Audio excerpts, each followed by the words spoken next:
Hello, welcome to Gardener's World. Just tying up these sweet peas, which actually I only planted a few days ago. And I held back from planting them, not because I was worried about the cold, but because it was so dry. We didn't have any rain here at all for the whole of April. And the one thing that sweet peas hate more than anything else is drought. Well, thankfully we've had some rain. Looks like we might get some more today too. So the sweet peas can go out, it's warm enough, it's wet enough. And I keep tying them up once a week for the first 4 weeks or so, just to keep them upright. And by then the tendrils will cling to whatever support you give them, and then they can be left. And of course, by about the middle of June, with any luck, we should start picking the flowers. On today's programme, comedian Susan Calman phones a friend to help her begin the transformation of her brand new garden from blank canvas to the garden of her dreams. I'm just going to give you a couple of keywords. Bountiful, glamorous, Hollywood, Greta Garbo. That's kind of where I'm You've thinking. just described yourself beautifully. We go to Devon to meet a young gardener who has become captivated by the combination of alpines and daphnes. Collecting daphnes have definitely become a bit of an obsession of mine. It's at an unhealthy level, I'd say.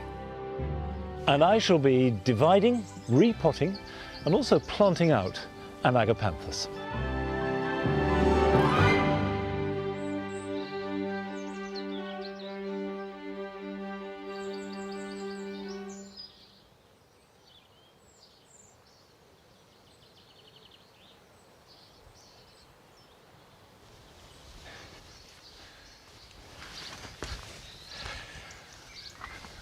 We're reorganising the mound, and we'll be following that progress over the coming weeks and months. But part of that reorganisation meant moving the stone troughs that we've had up there for the last 4 or 5 years growing alpines. And I put them here in the herb garden. And the relationship between the stone and the cobbles, I think, works well already, and I think they look good in here. Now, alpines, of course, are little jewels. They don't leap out at you. Perfect for a trough or even a little pot. But however you're planting them, there is one key factor that they all need, which is drainage. Now, if you've got a stone sink, then it will have a sink hole. And it's really important that that doesn't get blocked, which is one of the reasons why I'm clutching a tea towel. Now, what I'm going to do is take a piece of hessian here and just place it over the drainage hole there. Anything that will stop it getting blocked by the soil. And then I'm going to put a layer of grit. That means the roots will never sit in cold, damp compost. And then over the top of that, I'm going to put an old tea towel and just place it over, and that will stop the soil mixing with the grit. Now, on top of that, I've mixed up a gritty potting mix and spread it over the tea towel. Any peat-free compost mixed with grit, 50-50, will do the job fine. Right, now we are ready to start thinking about our plants. Now, I've chosen a selection where the flowers are predominantly pink and will take the flowering from spring into summer. Now, first of all, I've got here a Saponaria Bressingham. Lovely little simple pink flowers. So that can go there. It will spill over the edge of the trough. And then I've got an Erodium Matilda's Purple. And it's like a little geranium flower. And we'll put this one over here, near the front. Now, this is something I've never come across before. It's a little alpine iris, a miniature iris, and I couldn't resist it. Let's put that in the middle where it's going to get most sun, and around it a pair of phlox, a little white Phlox Douglasii, Ice Mountain. That can go in there like that. Now, actually, once you get the basic conditions right of plenty of sun, lots of drainage, most alpines are pretty easy to grow. Next, fill in the gaps with compost. Now, even though it's starting to rain, and even though drainage is important, they do need water. And by and large, rain should be enough. But I'm just going to water these in. And we have this surreal picture of an Englishman in his garden watering his plants as the rain hammers down.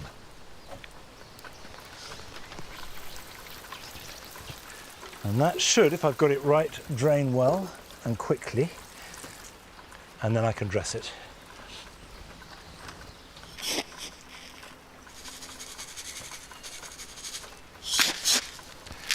Top dressing like this does two things. It looks good, and also it stops the rain splashing compost up onto these very delicate little flowers. And you can add to that if need be. And there we are. Now, I've been the first to admit that I'm no alpine expert, but it's fun learning about them. However, we went to visit a true expert down in Devon.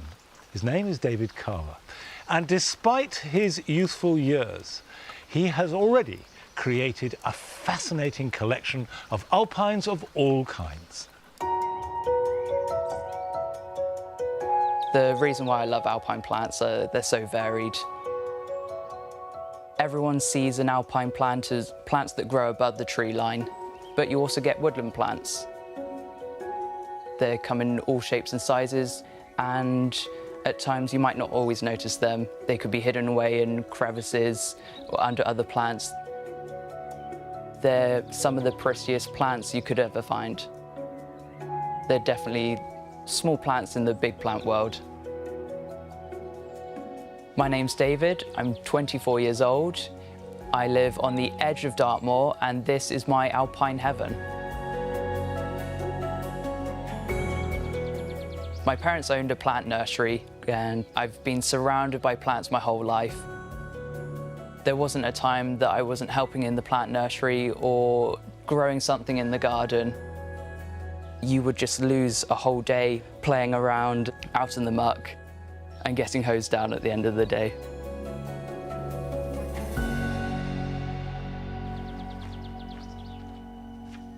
At the age of 20, I had the opportunity to take over this tunnel. At first, it was projects between me and my dad, but slowly and surely, I took over more, and over the years, built a crevice bed, planted a few trees, and added another alpine bed, and now I have this. For some people, they would have asked for a car or have wanted a trip abroad, but for me, this is everything.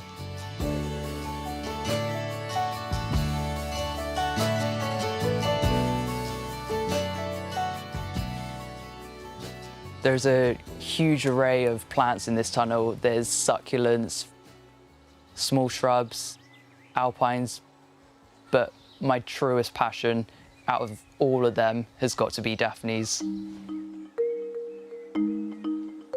Everyone's familiar with Daphne odora. It's a nice small shrub, highly fragrant flowers at the end of winter, but Daphnes aren't just for Christmas. There's so much potential and variety. They will flower pretty much every time of the year, and there's not a day that they're not in flower. So it's almost like it's Christmas every day. A key part to growing these plants right is getting the soil right. For woodland plants, you'd be looking at adding more leaf mould or fine bark chippings.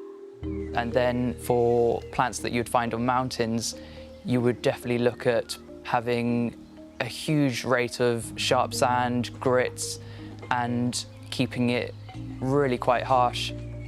Daphnes hate root disturbance, so make sure when you're planting them, that's going to be their place, or if you're wanting to grow them in a pot, grow them in a nice long tom or chimney pot. This is the first alpine bed I built with my dad. It's filled with alpine Daphnes. This is Daphne modesta. It's got amazing yellow flowers and it molds itself around the rocks there. It's a real splash of colour that you can see from the other end of the tunnel. And to the back there, we have my favourite, Daphne genqua. It's looking incredible at the moment. It's taken 2 years to get to this height, and at the moment it's plastered in lovely lilac flowers. And over here, we have some great shrubby Daphnes.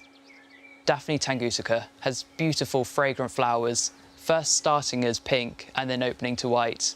Has really nice glossy leaves and is also great for the open ground or in a pot.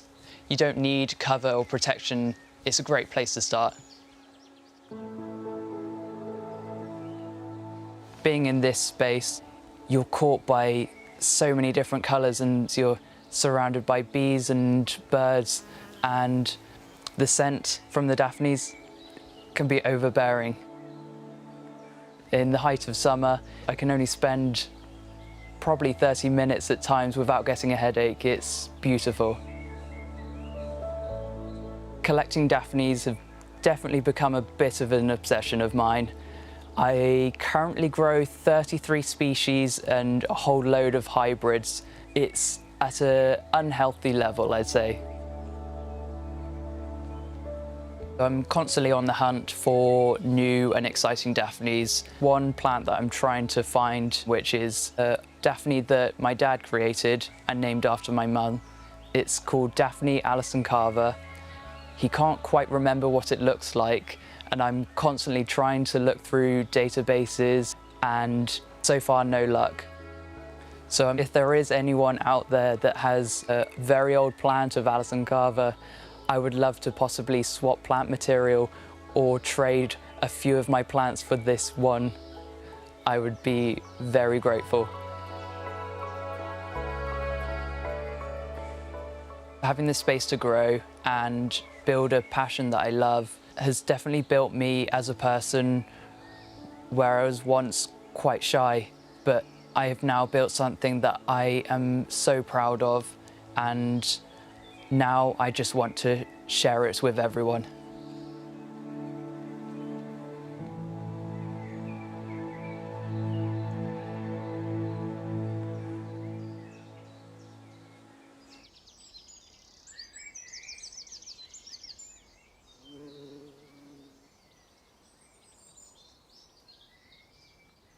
Well, thank you, David, for sharing your knowledge and enthusiasm for alpines and Daphnes. And I'm sure lots of people will now want to try and grow them as a direct result of seeing what you've achieved. Well, Nellie is loving being made a fuss of on the seat, and Patty I've had to carry around in the garden because she hates the wet. And it's been a very showery day and looks to be set to be showery for the rest of the week. But she can see the glorious Camasias just as well as anyone else. And this year the colours do seem to be extra intense. And they love it here in the damp garden. They like damp soil. The one thing I would say is it can be a bit of a thug. So if you plant it in a border, either have other plants that can cope with them, but if you've got more delicate plants, you may have to thin the Camasia after they flower. Just dig up either the side shoots or the main plants every other year or so and just reduce the number just to stop them spreading too much and dominating a border. Right, it's time now to pay our first visit this week to one of your gardens. And we're off to the Netherlands and the garden of Reshmi Sarkar.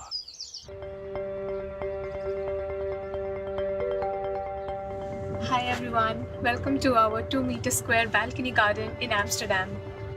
Let me show you around how we make the most out of the space. Last autumn, we planted some crocus, hyacinths and tulips in this planter. It has been a great spring display, with the cotinus providing a colorful background. Now we are getting ready for summer, with the marigolds, cosmos and silver cups already out in the sun. Our guest room has a south-facing window and acts as our greenhouse. Here we have the saplings that will eventually go out into the planter this summer. We got these bulbs as a gift, and it has gladiolus, freesia and allium mix. Since we are running out of space, we will layer it up and see how it goes. Let's pot these, starting with a base layer, and then first I am putting the gladiolus as they can be potted quite deep. Next, cover this up with a layer of soil. Now it's turn of the freesias. Just make sure to put the pointed sides up. Another layer of soil, and lastly putting in the alliums. To finish off the job, providing a good dose of water. Our balcony is getting ready for the summer. Hope we get a good harvest of apples as we enjoy our little balcony garden.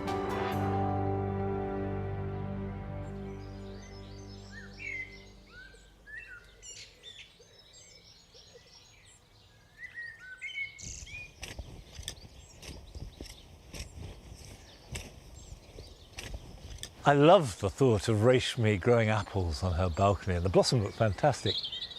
Now, this is a great time of year for wildlife gardening. The wildlife garden here at Longmeadow is really coming to life after a very dry period. Of course, what is really important to the pollinators are flowers, starting as early as you can in the year and carrying on for as long as possible. Now, into this spot, I'm adding an agastache.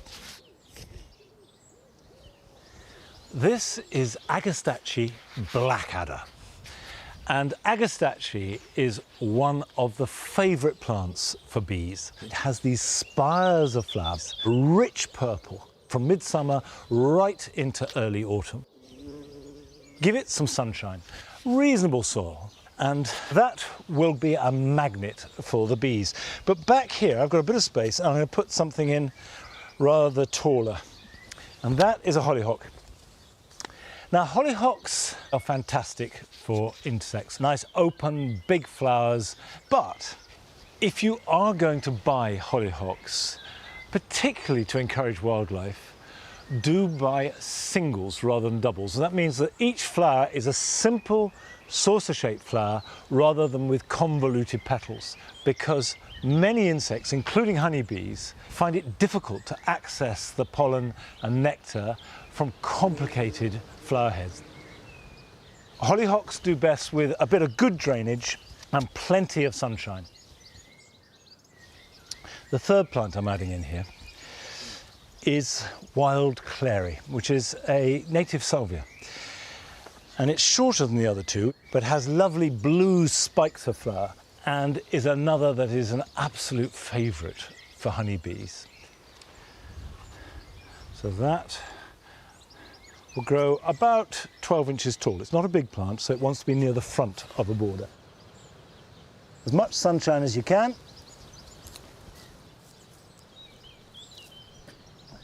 Now, if you're going to attract wildlife, you do need water in your garden. That is absolutely essential, but it doesn't have to be a big pond or even a conventional pond at all, as Nick showed when he made a wildlife pond from a barrel.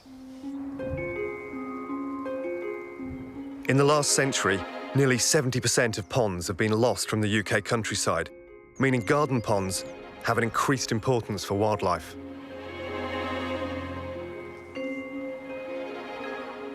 Getting the position right for a wildlife pond is absolutely paramount. Now, looking around this garden, over the other side there is a closed fence, so it's not going to provide good access for wildlife. Whereas over here, there are open corridors through this fence where they can come through.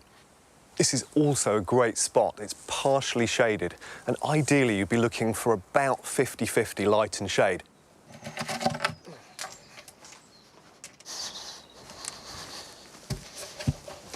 Now, there's a misconception that for wildlife ponds to be effective, they need to be large, or you need to install a huge liner. But actually, that's not the case at all.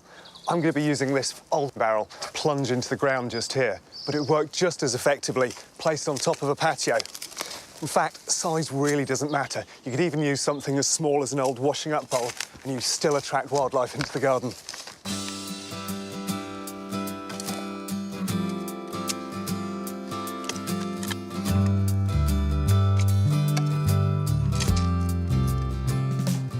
This half barrel costs around £60. Make sure you soak your barrel beforehand to get the wood to swell up and make it watertight.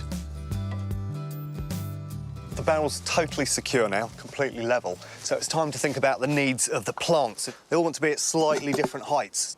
So I'm going to create what's called a marginal shelf around the back edge of the pool.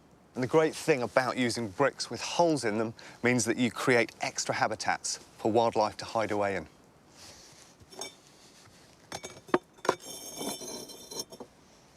To get the most diversity in a wildlife pond, you want to get a really good, diverse range of plants. So I'm going for an iris to start with. It's a beautiful purple flower. Now, this is in an aquatic basket, which means it's absolutely full of holes. There's aquatic soil in there. Plants will root out of it, and it's very happy just to go straight into the pool as it is. This is an equisetum.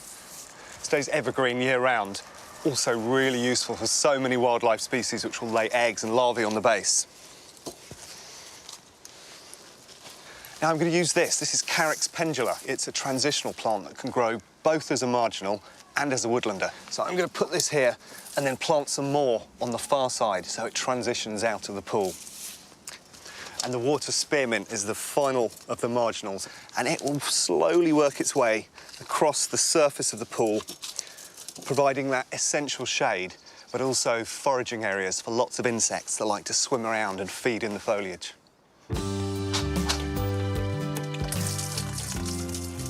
When you're filling up your pond, it's ideal to use rainwater from a water butt. Try and avoid tap water, as it contains chlorine. However, if you do need to use tap water, let it stand for a few days to allow it to neutralise, and don't use water from other ponds, as this can spread disease. For the centrepiece of this pond, I'm using a miniature water lily. Of course, it has the beautiful flowers that everybody knows, and it provides a habitat for water snails to lay their eggs on the back of the leaves. When you're planting your wildlife pond, cover about 70% of the surface with plants. This will reduce the chances of algal bloom, and it will also give lots of hiding places for the wildlife.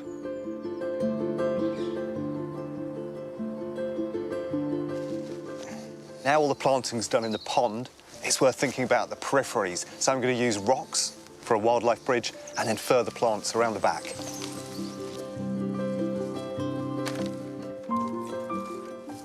For a bit of contrast, I'm going to use this Ligularia. It prefers a slightly damp soil, so each time that the pond floods when it's rained, it will keep it nice and moist. And then the final element, this is Dryopteris Felix Mass. And that will just help all the planting transition into everything else around it. Now, to keep the pool totally free of algae or duckweed, I'm going to use a special product. It's a dye, totally non-toxic. It won't hurt humans, it won't hurt animals, and it won't hurt your plants. Putting the gloves on just to make sure it doesn't dye my skin. And the way it works is that it knocks out a lot of the light, and so some of the pond nasties, like blanket weed or algae, are prevented from photosynthesizing. They only need the tiniest little quantity, and it'll keep the pool dark and weed-free for about 3 months, and then you just need to retreat it.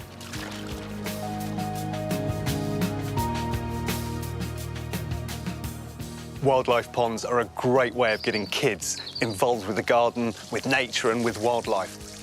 If you're worried about their safety, you can use a steel grid or a mesh over the top of the pool to protect them from the water. Now that this is installed, it's going to bring all sorts of benefits to this garden. Not only is there a new growing environment to experiment with different plants, it's also a brand new habitat that will bring in birds, insects, and amphibians.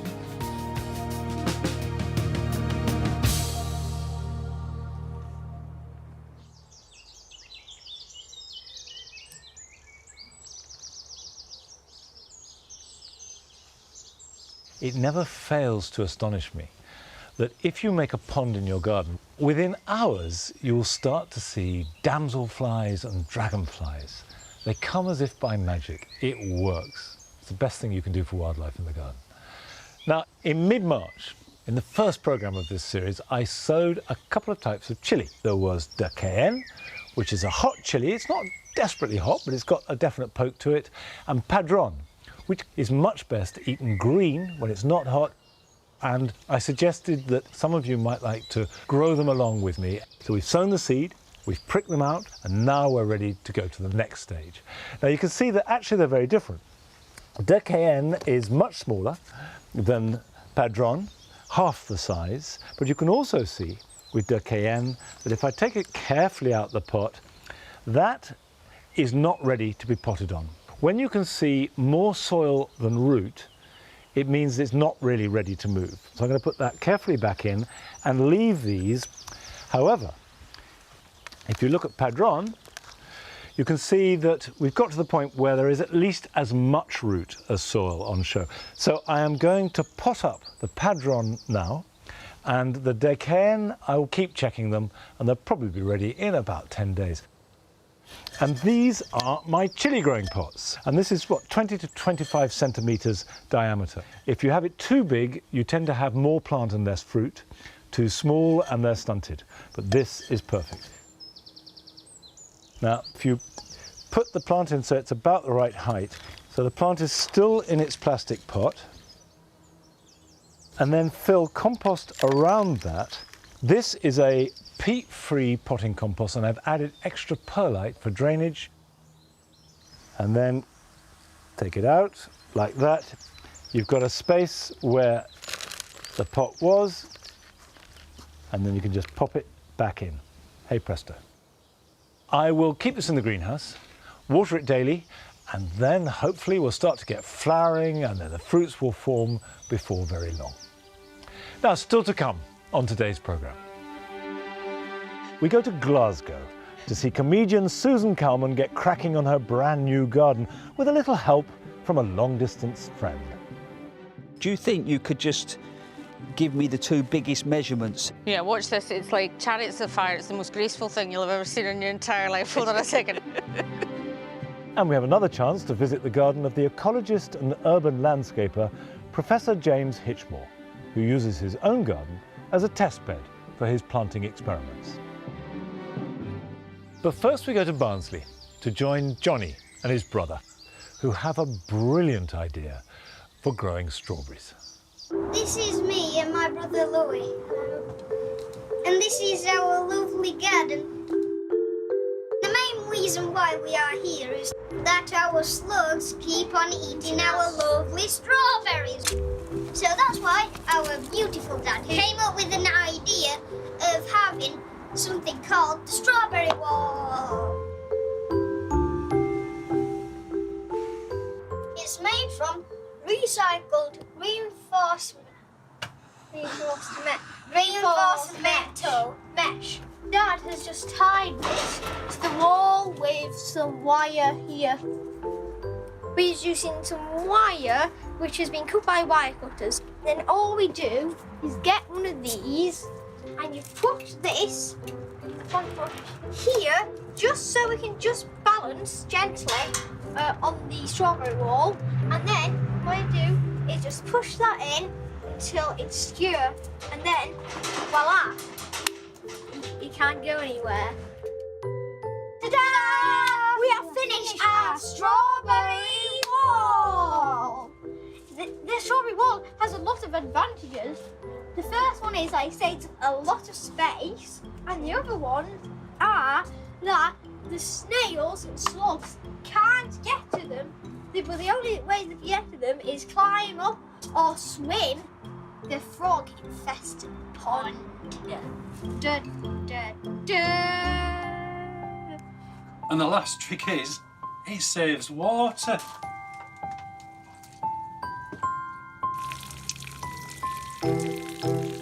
A strawberry waterfall.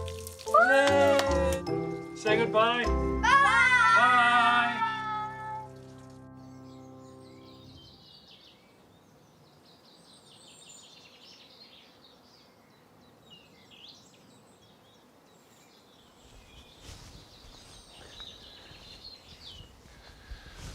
Johnny and Louis, I think you are geniuses. That's a fantastic idea.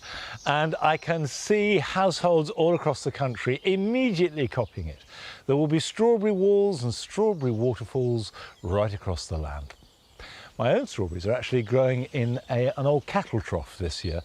So hopefully the slugs and snails won't get them. They're young plants, but they're already in flower and we should have a harvest in a month or so's time. Now I've got here a couple of courgette plants that I've been growing on. This is a variety called Romanesco with a distinctive dark green ribbed skin, and it's one of my favourites. My courgettes last year were absolutely hopeless. They were a disaster. So this year I'm determined to crack it. Now I've grown these from seed. It's not too late to sow them now. You can either sow them under protection or even sow them direct, and I'm sure you can buy plants from garden centres and nurseries.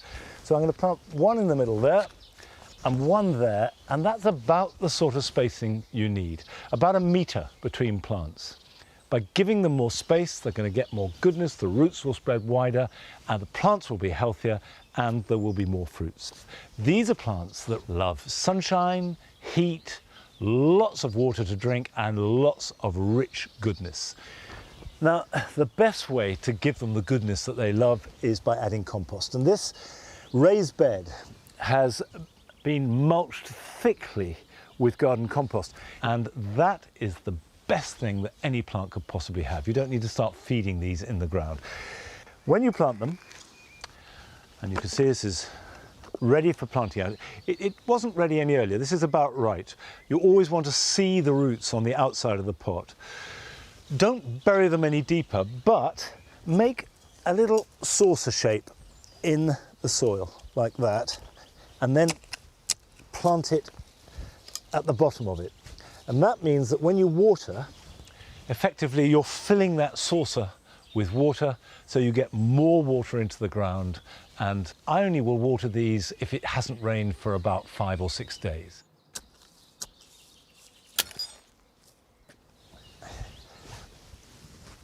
And that will be fine.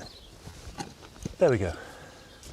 Now hopefully those will flourish, and I would expect to be harvesting the first fruits in 4 or 5 weeks' time. One of the joys of being an experienced gardener is you know there's always next year. But when you're starting out and you're faced with a new garden, everything can seem a bit overwhelming, if not downright perplexing. And that's the situation that the comedian Susan Calman has found herself in. She's been tackling the garden of her home in Glasgow, but Susan doesn't quite know where to begin. So she felt that she should turn to Gardener's World for some help and guidance.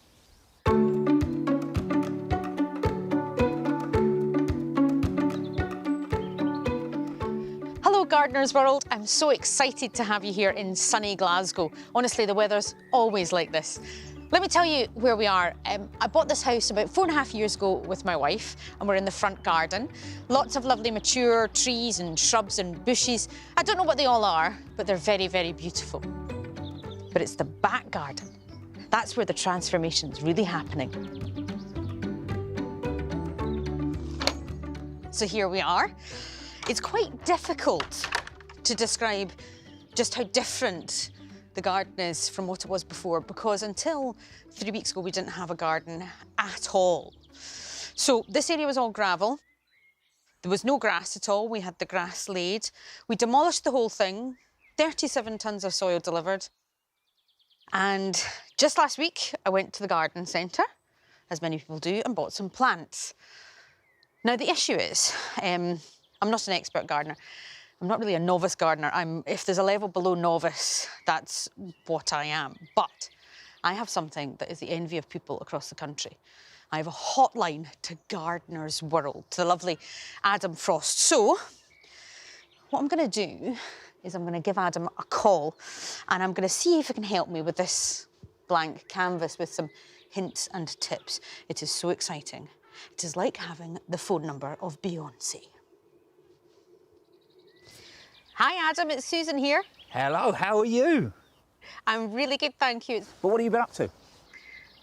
Well, it's a very simple thing, Adam. I have a brand new garden and I need your help with it. I mean, it's a simple prospect, really, isn't it? Do you want to see it? Go on, let's go. OK. I'll put my phone on my selfie stick. Hold on a second. Let me turn the camera around so you can actually see the garden. Not that I'm not lovely, of course, but OK, here we go. Oh, there we go. So first of all, tell me how long you've been there. So, been in the house for 4.5 years. Just got the garden done 2 or 3 weeks ago. Wow, so really you've taken it more or less back to a fresh canvas, haven't you? Yes. So on that point, give me an idea, you know, in that space where the sun comes up and where the sun goes down. OK, so, sun comes up there. Yep. That's south about here. And then we get the sun all day long and it finishes off literally. This wall, this part here gets the sun, you know, from midday until the end of the day. So it's south facing. Understanding where the sun moves throughout the day is important for atmosphere. And I think that's one of the things for me is understanding from you how you want the garden to feel. OK, so it's very simple, Adam. I'm just going to give you a couple of keywords. Bountiful, glamorous, Hollywood, Greta Garbo. That's kind of where I'm You've thinking. just described yourself beautifully. Hey, I can see you now. You're gonna waltz out on a Sunday morning with glass in hand, elegantly travel down the steps into your new paradise. It's like you're in my head, Adam, with a little cocktail in the morning.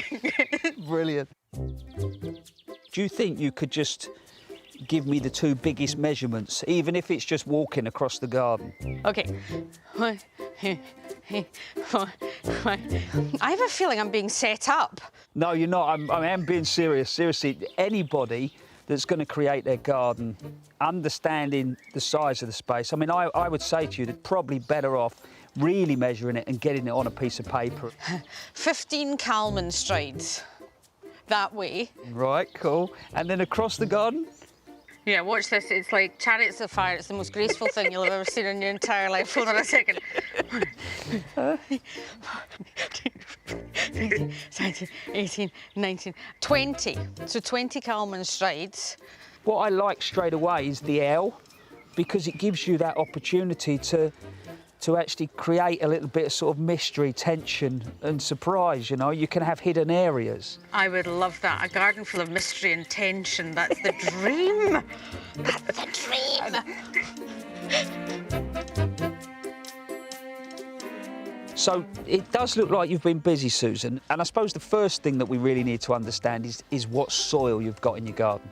I can tell you where the soil came from, Adam. Brace yourself. Go on. It came from a packet. Come on, I'll let you have a look at it. Oh, I knew this was going to be challenging. OK, Adam, I'm going to plant you. Hold on a second. You're almost the first thing I've planted in this garden, Adam. First thing we're going to do, actually get your hand right in the soil and then squeeze it really tightly like I am, you know, between your hands and just open your hand up and see what happens. So actually it starts to fall apart, doesn't it? And I don't know if you can see mine, mine's actually stays stuck together. You know, so that says that there's an awful lot of clay in my soil, but yours sounds quite sandy. So when we got the beds put in, we got some soil put in, and then what I've done over the course of the past couple of weeks is put compost in it to try and get the soil to a better standard. Was that the right thing to do? See, you're already making me smile because the moment that, first of all, we understand our soil and then we put that goodness into the soil year on year, your plants will thank you. It's too early to be planting a whole load of veg outside in April, isn't it? I always, as a simple rule in the veg garden, don't tend to start sowing until the weeds start growing. Do you know what a lovely thing? Once the weeds start growing, you can start sowing. That's the start of our new book that we're going to write together about gardening. That would sell, I think. Yeah, I think that would sell. Well, to my mum, probably. Yeah. Adam, I went to the garden centre and I bought a few bits and pieces. Go on, I'm slightly nervous at this point. Adam, never be nervous. It's not like I would impulse buy a pear tree. So I impulse bought a pear tree, Adam. Go on, what else? This gorgeous blackcurrant plant, because, I mean, it just looked really beautiful. So I think if we could start with this one, Does it need lots of sun? Yeah, lots of sun and maybe against, you know, a sunny wall. I think I've got the perfect bed for it over here. Okay, the blackcurrant. So I'm gonna take you over here. Hey, I feel like I'm there. Yeah, What do you think? I think that's spot on. I mean, how much planting have you done? You know, I mean, I've planted stuff. I'm not going to say I've never planted anything in my life, but whether or not I've done it correctly or not, I'm not sure. yeah. So, I mean, simply with something like that, I would have that so the stems were slightly in the ground, and Okay. because that'll encourage new shoots on your currant. So in terms of the depth, I've dug Yeah. a hole, so I'm just going to stick it in. I know it's difficult Yeah, for you go to on. see. I don't know if that's deep enough. Yeah, I would say you got to go a little deeper at the moment. A little deeper. This is a lovely way to garden. I'm finding this really relaxing. How far do you think you are above the compost level? Maybe about a half an inch, something like that. Yeah, probably could go a little bit deeper. Probably, sorry. I'm not doing it on purpose, I promise you. It's fine, Adam. Don't worry about it. I'm having a lovely day. There, that's better. Is that That's better? better. Yeah. That's And better. then you know that That's what's going to happen is you're going to encourage, you know, shoots from down below. All you want to do now, give that a really good watering, and that's it. That should really get rocking and rolling. Now, I've got my impulse buy pear tree that I need to deal with. I need 2 hands to move it because it's quite hefty. So I'll take it to where I think I want it. Okie dokie. Give me a second. All right.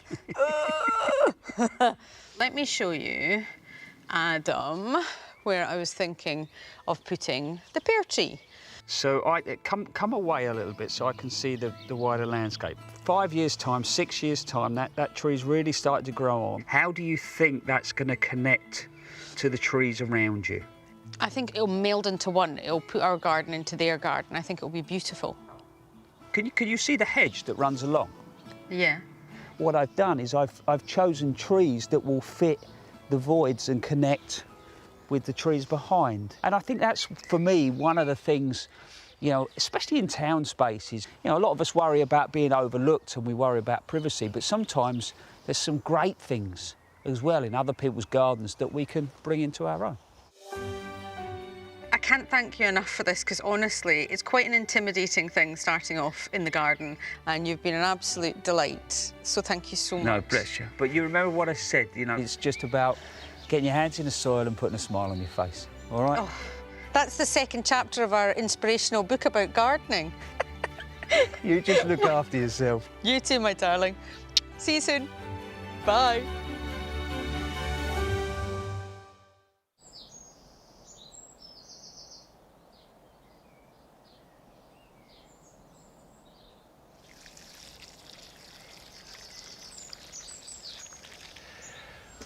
Well, I wish you good luck, Susan, and it's a lovely place to be, starting out on a garden. The one bit of advice I would give, which really echoes what Adam has said, is take your time. Allow it to take as long as you need for the garden to become an expression of your personality as much as a piece of horticulture, and enjoy every second of it. Now, the courgettes are in the ground, but there is a lot of empty soil which they haven't yet used up. They will fill this space in a month or so's time. So to accompany the courgettes and use the space, I'm going to plant some dwarf French beans. And those will grow very happily alongside the courgettes, and I can harvest them before these become too invasive. And French beans are another plant that responds well to heat. It's no good sowing these if the ground is cold, but it's warming up now. And you can see that dwarf beans are quite small, and they should be planted out at about 6-inch intervals. Now, this is a variety called Purple Teepee. Lovely purple pods, which turn green when you cook them, but taste really good. Now, it's time to pay our final visit to one of your gardens this week, and we're going to London, and the garden of Leslie Wisby, who has got a rather special horticultural tip to share with us. This is my beloved garden. I spend all my time out here. It is my favourite room in the house. I grow many of these plants from seed. We have a beautiful old oak tree at the back. And I also have an allotment.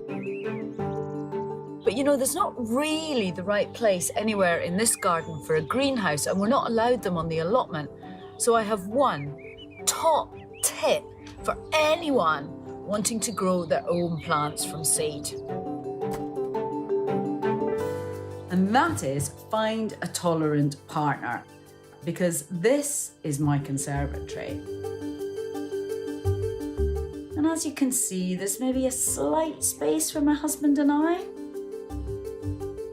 Oh, and maybe one other tip, if you are going to do this in your house, it's a good idea to get something to protect the floor, because there's tolerance and there's tolerance.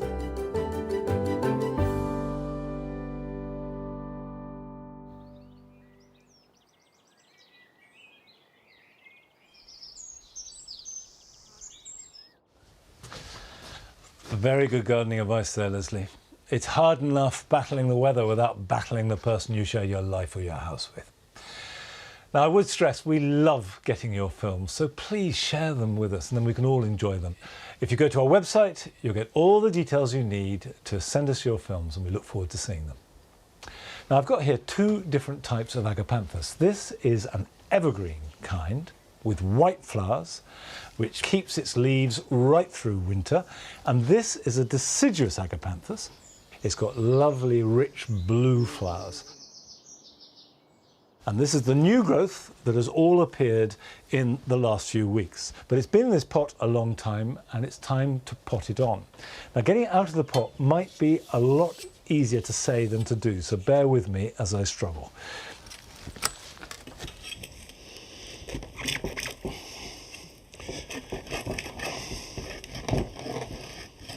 Agapanthus can get very woody roots.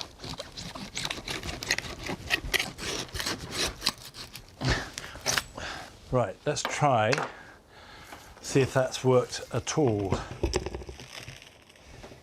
Ah, there we go. Voila, look at that. Right, you can see the extent to which that is root bound. Now, I was brought up that agapanthus flowered best, were happiest, if this is how their roots were. Completely root bound, and they would flower perfectly, and this is what you had to aim at. But I've been talking to agapanthus growers over the last few years, and all of them say the same thing, is that's a little bit of an urban myth. That is not necessarily the case, and actually, if you give them a bit more goodness and a bit more room, they will be happier, healthier, and flower better. So I'm going to do a little experiment. I'm going to cut this in half. I'm going to repot half with a bit of extra goodness and see how that fares, and the other half I'm going to plant into the dual garden. Right, I'm going to use an old saw.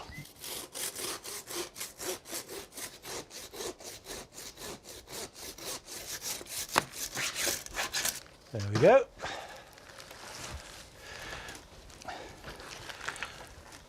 So let's take the plant out half and put that to one side and pot this up. We use the same pot. Put this back in, which was so useful in getting it out. Right, this is a very gritty mix, but I have added quite a lot of sieved garden compost, so there's real goodness in there along with the grit.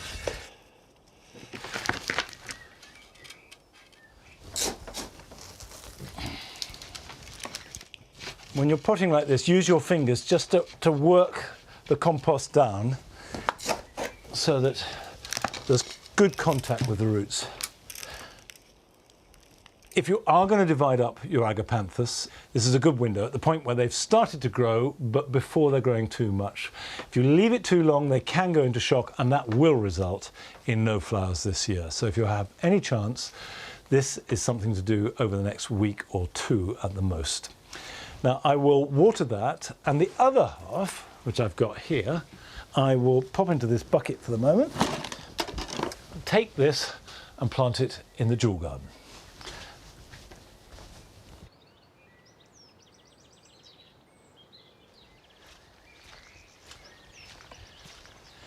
I'm going to plant this near the path at this spot, which actually faces due south because agapanthus do best with as much sun as you can give them.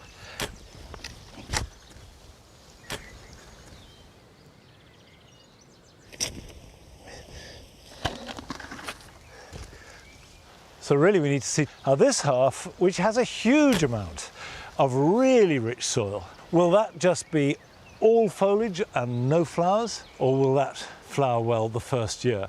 But for the moment, we'll just let that be.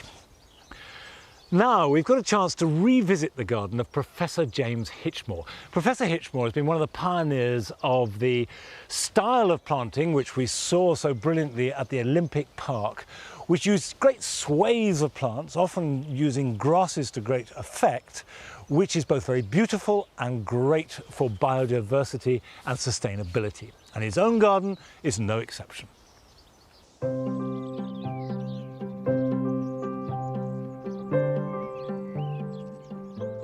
I've been interested in plants for a long time, and I've been experimenting with for a long time. I think I've always had a very curious mind. I try to work out how we can design and manage plantings in cities more effectively. The garden's a laboratory in some ways, not in a serious scientific sense, but it's a laboratory and that allows me to test new plants, new combinations of plants, and then potentially apply those to some other aspects of my professional work. I also just want to create a place which is enjoyable to be in. So what makes me a little bit different, perhaps, from other people who design plantings in urban areas is that I've wanted to utilise the plants in the wild as a sort of inspiration. I'm currently experimenting with a wide range of South African plants. I've been growing lots of species from seed over the last 10 years. And the reason I'm interested in South African plants is that they're one of the groups of plants which are going to become much more useful in the future in a sort of climate change world. So as British cities warm, as the winters become less cold, many of these species will be really useful to us. South African plants I'm particularly interested in, firstly, some of the succulents. There's a whole range of small succulents which you find at high altitude in South Africa, and some of them, these grow on my green roof, and they could be grown in lots of gardens in the UK. Gladiolus are another genus I'm really interested in. They've got a lot of potential in gardens. Historically, we think of them as these really large flowered ones which you buy in flower shops, which aren't really winter hardy, and you just use them as a summer bulb. However, there's a whole range of species which are increasingly cold tolerant in Britain, and quite a few of those plants I've experimented with in this garden and found out that really in Sheffield there's quite a number of species which are completely reliable and really successful. In total, there's about 700 species in this garden. With me, I tend to use plants as sort of repeating elements right across the garden, so they go back and forth, a bit like shoelaces, they stitch across, and nearly everything in the garden does that.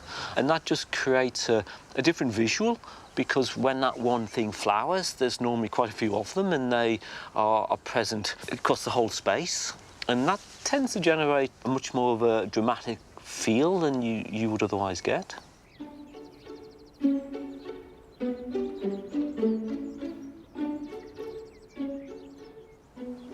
I really like these tall, sort of naked stems. This is an agapanthus. What I like about these top layer species is many of them are very architectural.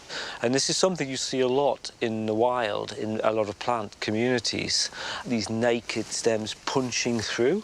And if you look sort of behind me, I think you can see the effect in the rest of the garden of how those stems create a really interesting sort of visual rhythm. it's a way of trying to produce plantings which are perhaps manageable and are highly attractive to people, but are also very useful for supporting biodiversity and wildlife in cities.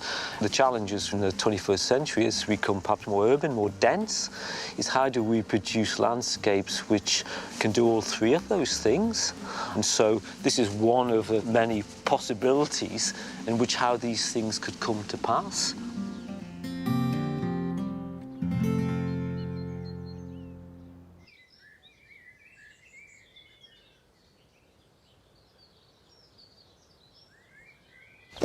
Certainly, James Hitchmore and others have been so influential in the way that many of us are starting to think with one eye on biodiversity and wildlife and sustainability, and the other eye on beauty and productivity. And that combined vision is creating the modern garden, and long may that last.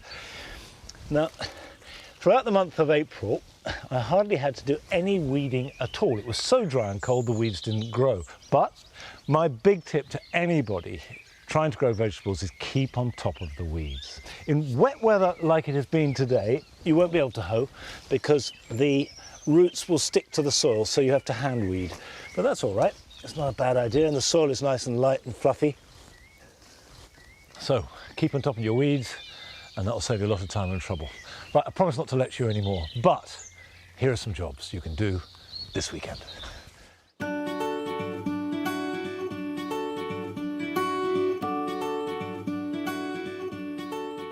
As primulas cease to flower, that is the perfect moment to lift and divide them. Ease the parent plant out the soil and then pull it carefully apart, making sure that each section has a good proportion of the root. Replant one section into the original hole, and then you have new plants to spread elsewhere around the garden.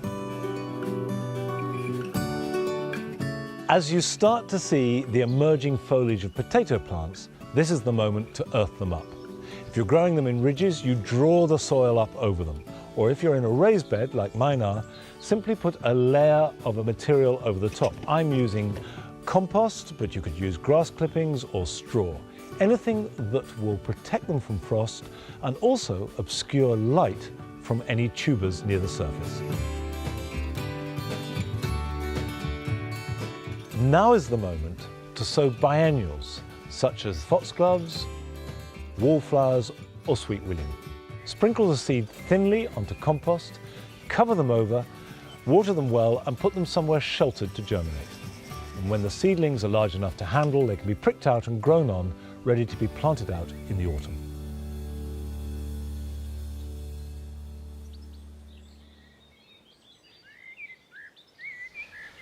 One of the many pleasures of this spring has been the way that the tulips have just gone on and on flowering. This particular pot has worked out really well, I think. At the top, you have a tulip called Flyaway with these lily petals rimmed with yellow.